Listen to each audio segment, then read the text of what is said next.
நாம் அவனை வைத்து பூட்டிவிடுகிறோமோ அங்கு இருப்பான் என்பது உண்மையா? எப்படி நாம் இதை ஏற்றுக்கொண்டோம்?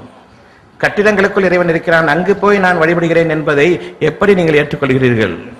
உங்களுக்கு தேவை மனதினுடைய அமைதியும் சமாதானமும் சாந்தமும் உங்களுக்கு தேவை என்றால் உங்களுடைய மனதை கோயிலாக மாற்ற வேண்டும், அங்கு இறைவனை நீங்கள் இருத்த வேண்டும் என்பது உங்களுடைய விருப்பம் இல்லாமல் எப்படி நீங்கள் கட்டிடங்களுக்குள் சென்றீர்கள்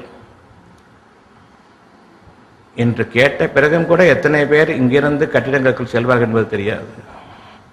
இறைவன் நாட்டம் இருந்தவர்களை தவிர வேறு எவரும் நேர்வழி பெற முடியாது. ஆகவே வேதனை நிச்சயம்.